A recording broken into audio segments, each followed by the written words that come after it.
Okey, bismillahirrahmanirrahim. Assalamualaikum warahmatullahi wabarakatuh. Alhamdulillah dapat bersama kita lagi, dapat jumpa lagi sekali Jumaat dalam minggu ini. Dalam hidup kita, alhamdulillah. Dipanjangkan umur sehingga berjumpa ke Jumaat ini. Marilah kita bersyukur. Kita masih lagi dapat bangun pagi dan menikmati hidup walaupun kena hadap matematik dan kuis kejap lagi. Okay, so saya teruskan dengan sambungan kuadratik equation iaitu discriminant. So discriminant ni kalau literalnya kita ambil maksudnya diskriminasi lah. Basically kenapa kita panggil dia discriminant sebab dia membezakan, diskriminasi, dia membezakan antara kuadratik tu ada berapa jawapan untuk nilai X. Okay, so nilai-nilai X ni kita panggil dia apa? So nilai X, saya tulis kat sini ya. Nilai X, jawapan yang selalu kita cari tu kita panggil dia root. Sebab tu nanti bila kita kira kita punya discriminant, kita akan kata dia 2 equal root. 2 different roots. Roots tu maksud dia nilai X lah, jawapan yang kita cari tu.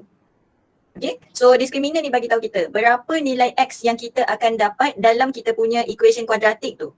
Okay, so benda ni membantu juga untuk bagi tahu kita punya kuadratik tu ada solution ataupun tidak. Kalau ada solution, berapa? Kalau tak ada solution, kenapa? So inilah dia discriminant tu apa? Discriminant tu adalah yang B square minus 4AC. Benda ni sahaja. B square tolak 4AC. Ini discriminant untuk kuadratik. Dia ada dekat mana? Dia ada dekat dalam formula kuadratik tu sendiri.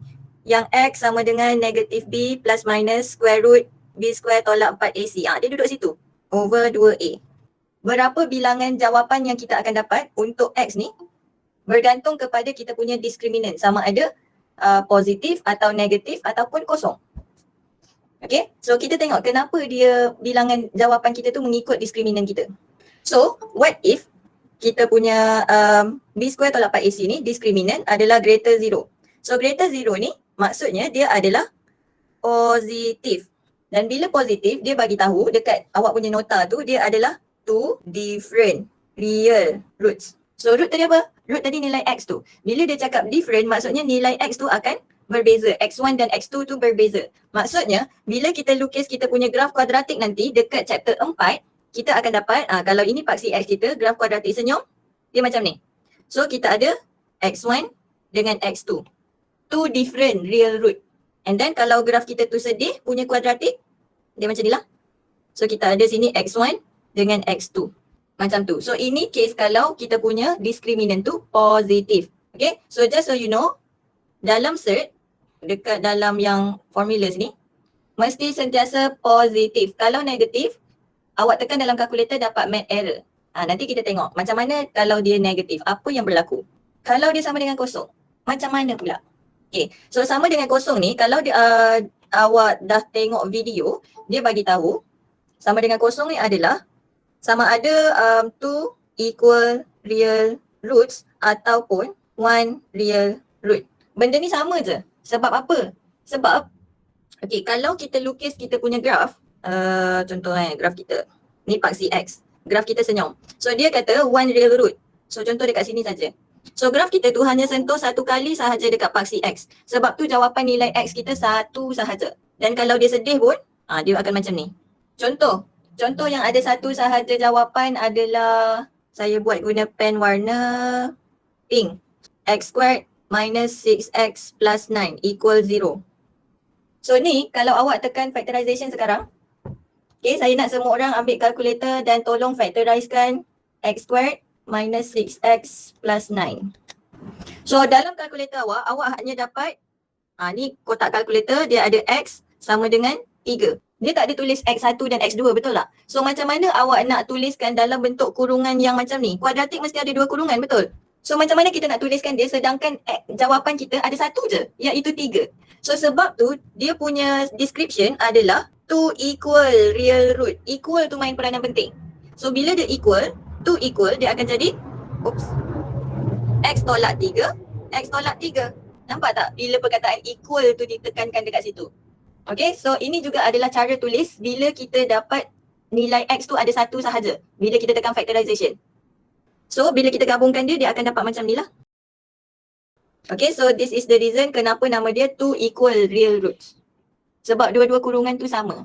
Faham Okay, so kita pergi ke seterusnya. Bila b squared minus 4ac dapat negative value. So less than 0 ni membawa maksud negatif. Okay, so bila dia negatif, apa dia punya ni dia? No real root. No real root. Contohnya x squared plus 2x plus 2. Okay, so sekarang ni saya nak semua orang tekan kalkulator. Tolong faktorkan x squared plus 2x plus 2. Sekarang, saya bagi masa 1 minit. Okay, siapa yang pakai kalkulator canggih, tolong tuliskan jawapan. Yang jawab negatif 1 je ni mesti pakai kalkulator lama. So, kalau kalkulator canggih, sorry Oliver. So, kalau kalkulator canggih, dia terus dapat jawapan ada I. Kalkulator lama pun ada, cuma awak tak perasan benda tu sebab I tu sangat kecil. Kalau kalkulator lama, dia macam ni. X1 sama dengan, ada 1 kan dekat situ, negatif 1. Dekat corner atas kanan tu, tengok pen hijau saya, dia ada I dekat atas. Tengok balik dekat jawapan awak tu, ada I sepatutnya. Macam mana nak pakai kalkulator canggih? Kalau yang kelabu lain, kalau yang hitam lain. Okay, so benda ni sangat penting. Untuk yang guna kalkulator lama yang tak nampak I tu, nanti dia akan bagi jawapan yang salah lah. Okay, so bila kita faktorkan dan kita akan dapat I, maksudnya dia adalah no solution. So kalau no real root ni, macam mana kita nak lukiskan dia? So dia macam ni. Kalau kita ada paksi X, inilah yang saya cakap graf dia terapung. Graf tu wujud tapi dia tak bersilang dengan paksi X. So sama ada dia berada di atas paksi ataupun kalau dia sedih, dia berada di bawah paksi macam ni. Dia tak intersect langsung. So sekarang ni, kalau awak dapat dalam awak punya formula yang cert ni, contoh negatif 2 plus minus cert negatif 17. Contohlah over 4. Macam ni. So daripada sini, awak terus tulis no solution. Sebab tu dekat jawapan belakang, bila awak dah buat tutorial, dekat jawapan tu dia tulis no solution. Sebab apa? Sebab dalam cert ni ada negatif. So now awak mesti tahu dalam cert tak boleh negatif. Dia hanya boleh kosong, macam tadi ni, kosong dan juga positif macam ni. Barulah dia ada nilai. Okay, kalau nilai dia negatif, macam yang kita baru belajar ni, memang dia tak ada solution. Awak tekanlah kalkulator secanggih mana pun, dia akan tulis maths error. Okay, so now, kita pergi ke tutorial questions. So, kalau dia tanya macam soalan 5 tu, very straightforward lah. Tapi saya nak cerita juga macam mana kita nak jawab soalan 5 tu. Okay, contoh. So, soalan tu nanti dulu sekejap. Saya nak discuss soalan 5. Lupa pula nak letak. Okay. So, dekat sini, dia suruh discuss apa dia punya type of root tau. So, dekat sini, macam mana kita nak tulis? Kita terus tulis B squared tolak 4AC. Jangan tulis sama dengan ke, greater ataupun less. Jangan. Sebab kita tak tahu lagi apa nilai B squared tolak 4AC tu. So kita terus tulis sama dengan isikan B squared tolak 4AC. Macam tu. Okay? Jangan buat dia sama dengan kosong ke apa, jangan. And then kita terus isi lah. B adalah negatif 2, A 1, 5. So kita ada 4 tolak 20 which is negatif 16. So dekat sini, nampak tak ni dia punya flow. B squared tolak 4AC sama dengan negatif 16. And then baru kita decide, adakah ini positif ataupun negatif. So bila kita kata dia negatif, dia adalah less 0. And then kita conclude lah, so ini no real roots. So kenapa jawapan awak tu ada I? Sebab dia imaginary. Benda tu tak wujud pun. Okay, so ini adalah cara tulisnya lah. Saya cuma nak tunjuk je, boleh screenshot. So macam mana nak jawab soalan 6 ni? First sekali, dia kata has equal real roots. So bila equal, kita boleh terus decide. Yang ni tak apa. Bila equal, kita boleh terus decide ini adalah B square tolak 4AC sama dengan kosong. So, dekat kuadratik yang dia bagi ni, kita kena susun dia dulu. Siapa A, siapa B, siapa C. So, saya tengok dekat sini, PX dengan 3X ni, dia berkongsi X. So, saya boleh gabungkan dia. Jadi, PX squared plus P plus 3X plus P equal 0. So, dekat sini, A saya adalah P, B saya P plus 3, C adalah P juga. So kita masukkan dalam B squared minus 4AC equal 0. Kenapa dia equal 0 tadi? Sebab dia ada two equal real roots. So masukkan B, P plus 3 squared minus 4, A adalah PCP. Sama dengan kosong. So dekat sini boleh terus buat sama dengan kosong lah. And then you selesaikan. So kita ada P squared plus 6P plus 9 minus 4P squared equal 0. So negative 3P squared plus 6P plus 9 equal 0. So kita ada P squared minus 2P minus 3 equal 0. So basically saya positifkan dia dan saya kecilkan nilai tersebut. Okay, so dekat sini saya boleh dapat P minus 3 dengan 1 kan. So 1 tolak 3. So kita akan dapat jawapan P sama dengan 3, P sama dengan negatif 1. Okay, so kenapa saya kecilkan dia bahagi semua dengan 3? Sebab kalau awak tekan kalkulator untuk, so saya tulis pakai pen warna pink. Kalau saya positifkan dia, saya dapat 3P squared tambah pula. Tolak 6P tolak 9 sama dengan kosong. So bila awak tekan factorization untuk 3P squared, 3, negatif 6, negatif 9. Kalkulator still bagi awak P tolak 3, P tambah 1. Okay, so sekarang kenapa saya kata benda ni tak logik? Sebab kalau awak expand semula P darab P, awak dapat 3P squared ke? Tak.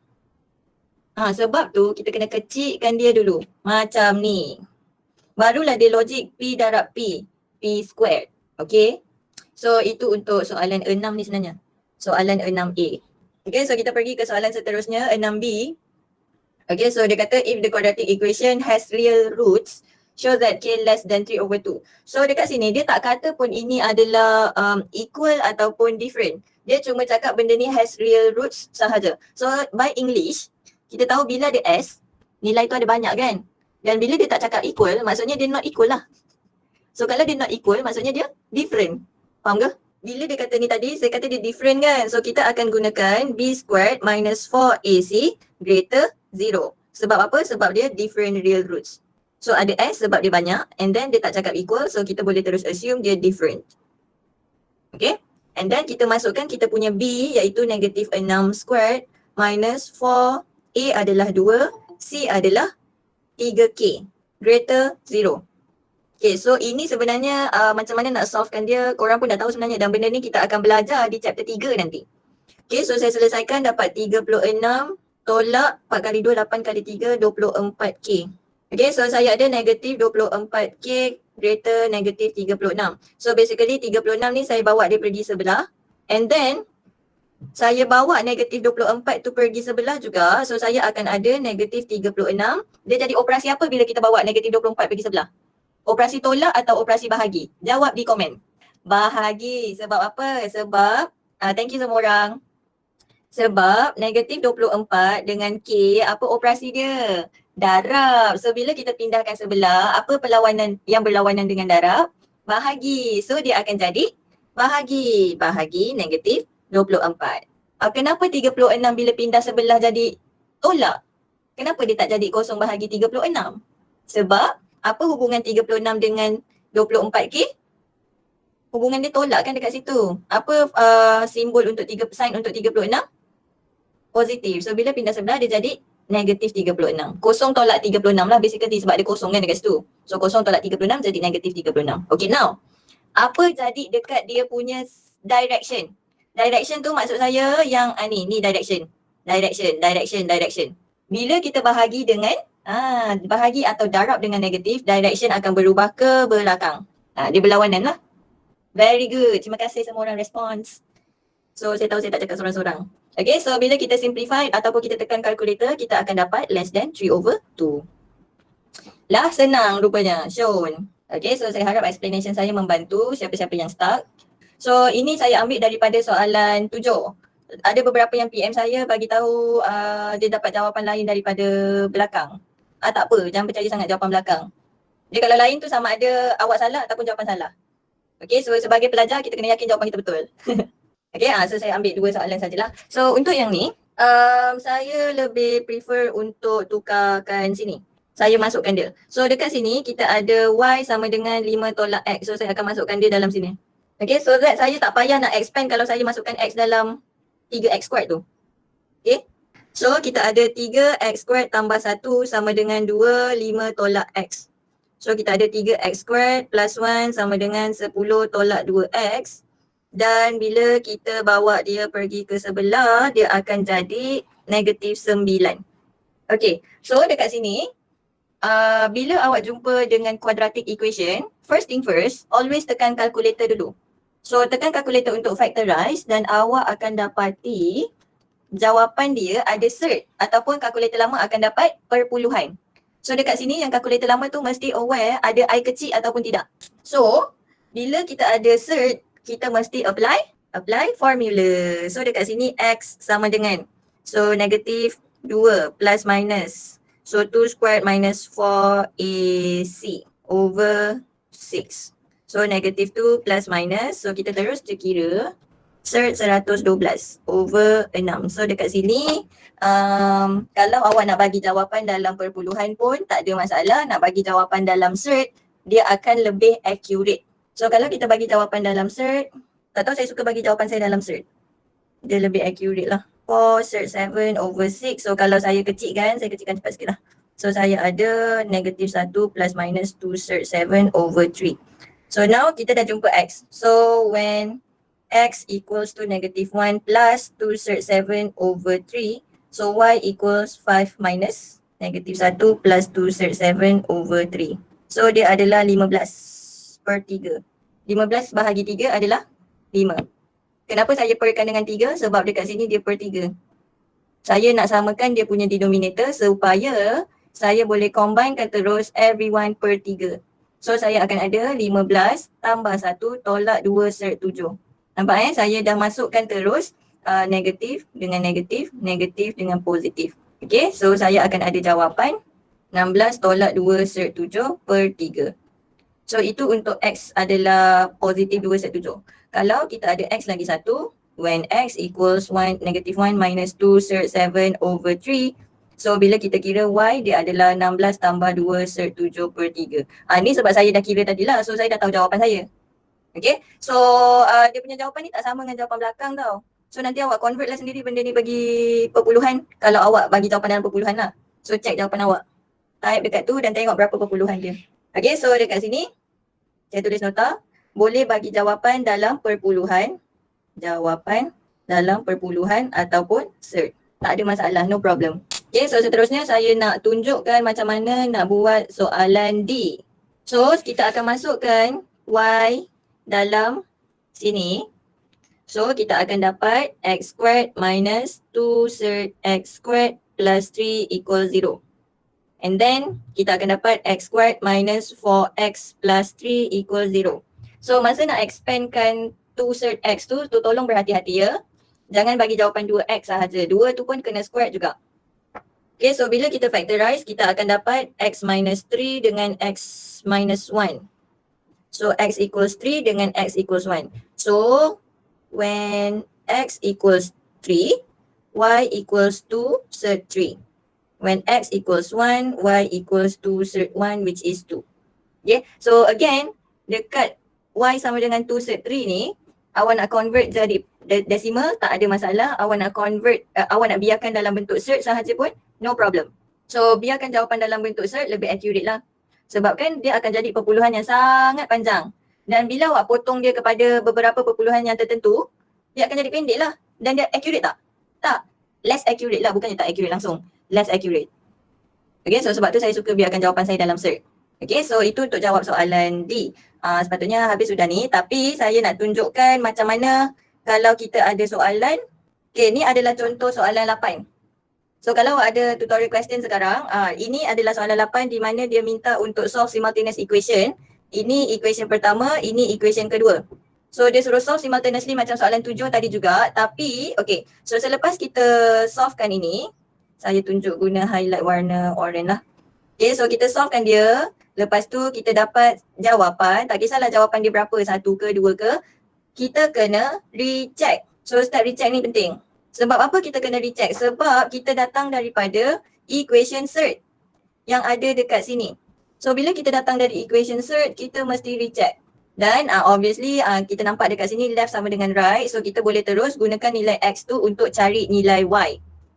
Okay, dah jumpa salah satu nilai, jangan lupa cari nilai Y pula So setakat ni ada soalan. So kalau tak ada, kita dah habis. Okay, so siapa yang dah siapkan sampai soalan 7, okay lah, tak ada homework. So kalau belum siapkan, check balik saya punya lesson plans yang saya bagi hari Selasa, hari Jumaat. Saya ada tuliskan kan buat tutorial soalan berapa. At least siapkan soalan-soalan tu sahaja. Saya tak minta buat semua soalan, tapi try buat soalan yang saya minta buat. I can fly the sky. Never gonna stay. 내가 지쳤을 것일 때까지 어떤 이유